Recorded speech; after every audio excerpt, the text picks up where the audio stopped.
All right, welcome into your 15-minute weather. I'm meteorologist John Zeigler with meteorologist Courtney Aitken. Yesterday was quite the day. Hopefully you guys are all okay. Yeah. Obviously a lot of hail. We're going to go through the forecast for today, but we have some crazy video from down near Faribault. Jennifer Hoff had. We're going to show that later.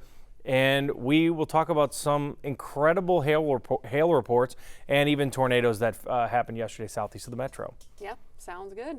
Foggy start today. I think we all prefer fog to giant hail, though. So there you go. Yeah, Time lapse. You can barely see anything. I mean, visibility kind of dwindled this morning, half mile. So that probably impacted your commute. Maybe it was a little bit slower. We did have a dense fog advisory. They canceled that. It was expired. expired. They added one up towards Duluth, so there. And way out to the west as well, but no more dense fog advisory for the metro, so you are all good for your commute if you're a later commuter. Lows this morning were in the upper 40s, so it was about 7 to 8 degrees cooler than it was yesterday, but you'll notice some warmth down to the south.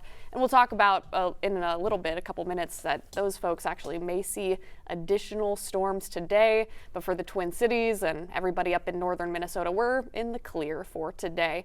Clouds will hang around for the next little bit of our day. It'll still look cloudy and maybe even overcast through lunchtime. That's just the fog lifting. So those low clouds will make it look a little bit gray, but I think the sun will come out by late afternoon, at least peaks of it. We're going to be in the upper 60s today, lower 70s down to the south. And again, that's going to be your best chance for storms today. It is kind of a mixed bag, though, across the state, 40s, 50s, 60s, and even those 70s. And here we go. This is the severe weather outlook for today. It's kind of like what we had yesterday, just shifted to the south. Yeah, I mean, so that's the almost the same enhanced risk. It's well, we know we have what we call serious lapse rates aloft and enough cape at the surface, which is instability, and that has led to what we call strong updrafts, and those three come together and you get really large hail. What we learned yesterday is that the supercells carried majority of the threats. Once it turned into a line, I think I saw 5 new wind reports, and that was about it. So most of the threats were on those individual discrete cells, which is what we talked about yesterday. Mm-hmm. And we're going to see that again today. You're going to start seeing them in northeast Iowa form. They're going to start as supercell thunderstorms, and then they're going to start working their way in. So look, a little snow way up in northern Minnesota. So there's the first wave. Again, we'll watch that in Madison. If you're traveling to Madison tonight, keep an eye on it. And then tomorrow, in fact, we didn't show it, but Wednesday, the same area has the same threats. It's right. These are hail makers. The environment's always a little different.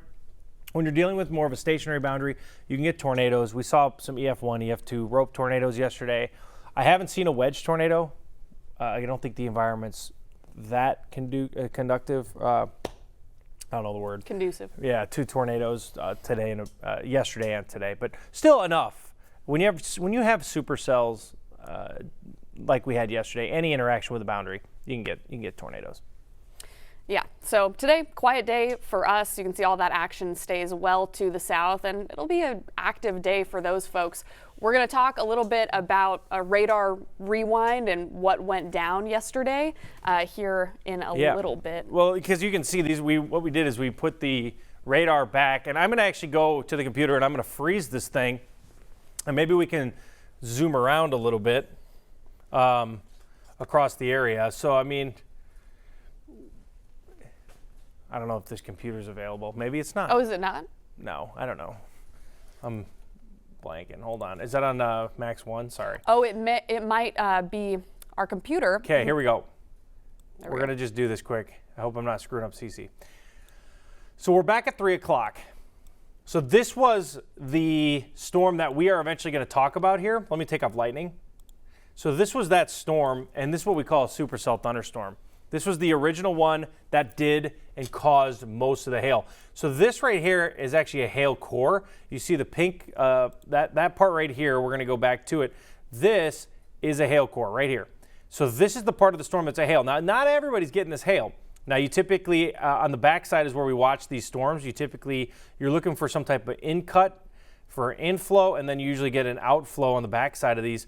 But this is where we will monitor these storms. Now, as you go up here, just as a meteorologist, you know where to look on a storm system. You're not going to focus your attention here. This is not a hail core. This is not a tornado threat. It's always down here on that bottom left quadrant near Faribault. That was the nastiest storm system. So that was the first one. And that one went, and it was kind of a waiting period after that. So this was 3:30. As we continued on, watch this. Literally clockwork. Look at this bad boy. Talking about an inflow, outflow. So you literally just perfection. I'm surprised this didn't have a nadir on it. Yeah, you can see this is very textbook with the hawk wings there. So an inflow, and then you have the outflow here, right? So then you have this, and this, I mean, that could have been, it probably was, in my opinion, it was for sure a wall cloud.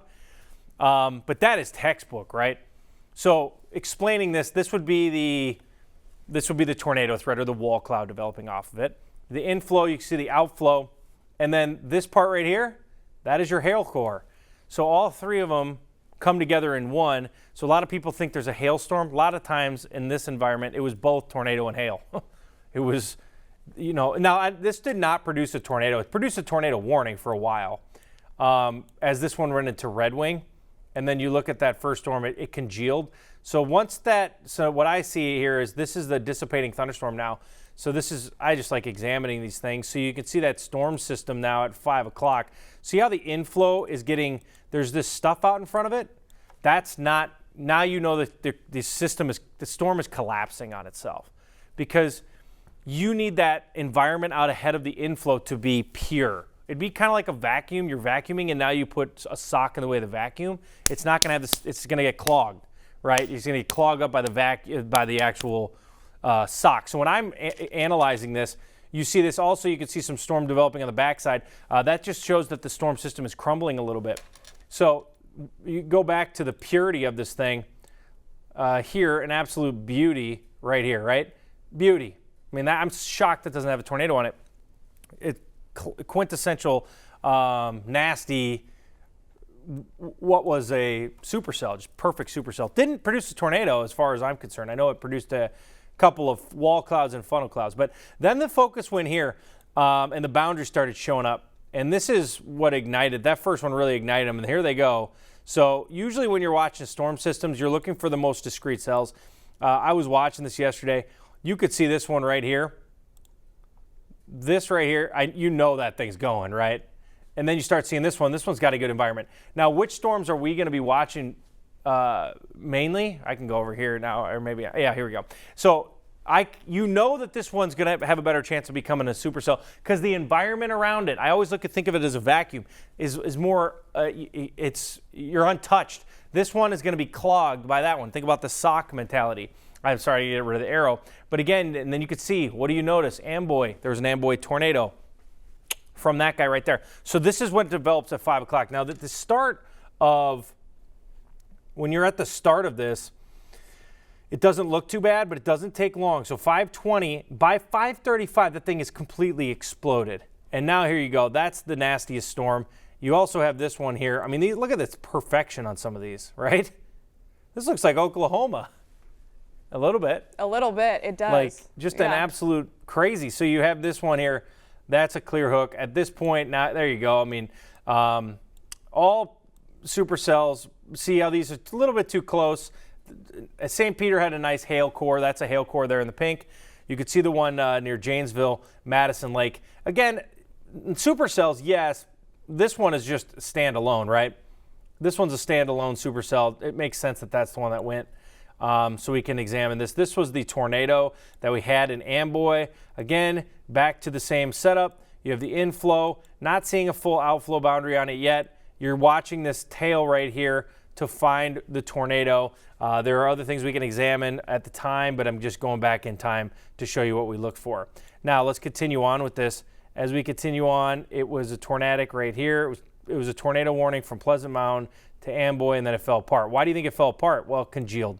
So it fell apart right after Amboy because that supercell got eaten by this other supercell. And then the focus goes up here. Oh, hey, look at Crystal Lake. This thing coming into Mankato. That's another focus. You got another one here. St. James got hit by this one. All of them had nice look to them, but just sheer amounts of supercells from 5 to 7. Now, after this moment, notice how this is the purity right here, right? Money, money, money, money, money, money, money, money, money, money, money, money, money. Ooh, look at that left mover there. Whoop, money, money, money, collide. At this moment, at 7:45, to me, the threat has ended. Now, from experience, where do you go when you're looking, if you're trying to get okay, we've collided all these supercells, where am I going to go now to find a new supercell? I'm looking to the bottom. So I'm going to the bottom, and then what do you notice? There you go. There's the one. You want to get away from it to the bottom side of it. That's where you're going to find your last supercell thunderstorm, and there it was. It produced a tornado, and then on we go to the QLCS. So there's a little breakdown of, and again, I've seen this happen 400 times. It's always the same. Whether it's Oklahoma, whether it's here in Minnesota, the same pattern sets up almost every time. We had it was like an Oklahoma day though here. But then, yeah, once it got to that 9 o'clock last night, it turned into a QLCS. It usually has penny-sized hail, and it usually has 60, 70 mile an hour winds on it. Yep. But the major threat is typically over at that point. Yeah. Sorry, I went heavy analyzing there. No, that was fun. That was good. Okay. I liked the vacuum analogy. Do you like that? There's the socket. That was actually blew my mind a little bit. Really? Yeah. No, that was such a good way of thinking about it. That's sweet. Yeah. I love storms and watching them interact. Okay, before we get going here, we want to show this video from Jennifer Hoff, one of the most incredible videos. This was down in that first supercell that we analyzed, and that was near Faribault. Let's see it.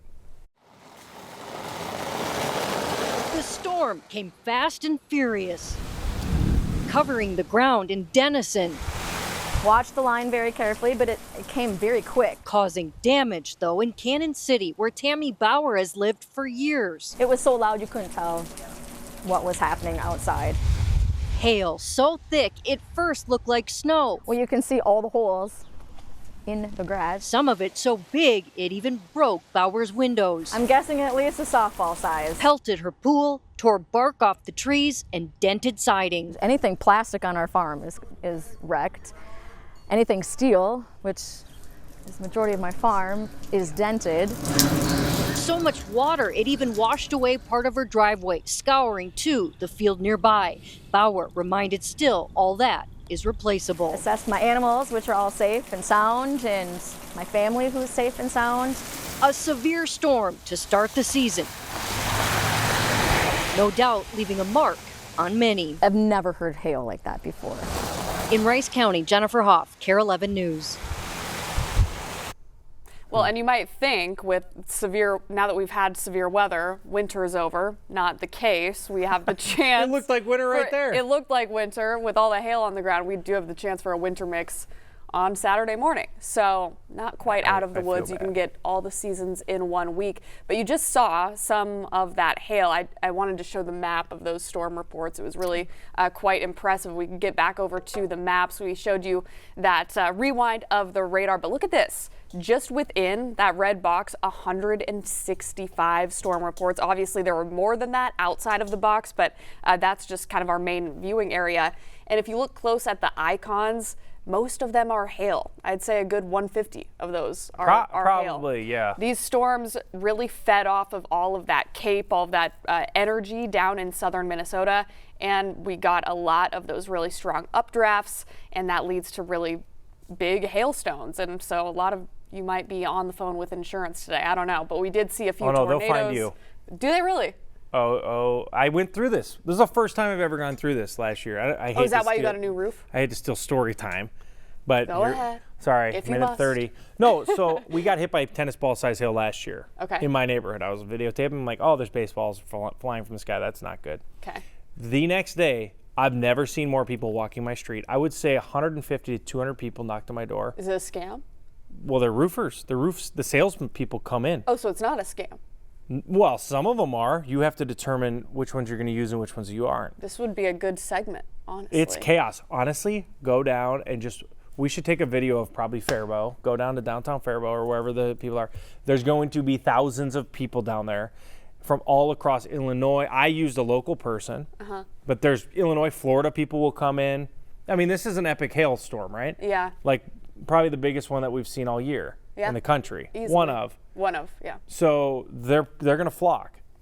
So, and then you'll get 1,000 calls for the next. And I'm not joking. It probably took a year for the calls to wear down. Wow. And eventually, I found a guy that I trusted, which is a risk. He came through, and I got a new roof. A lesson in roofing. So, folks in southern Minnesota, whoever just got all that, be patient. Don't take the person that seems sketchy. Do your research. Do your research. Yeah, that's There's going to be important. like 30 people you got to have to work, but make sure to find local. And if you want, Restore is the ones that I use. I like the guy out of Hudson, Wisconsin. Nice. There you Good go. recommendation. All right. Well, something that we might need to think about now that we're going to see more storms. We'll see you tomorrow.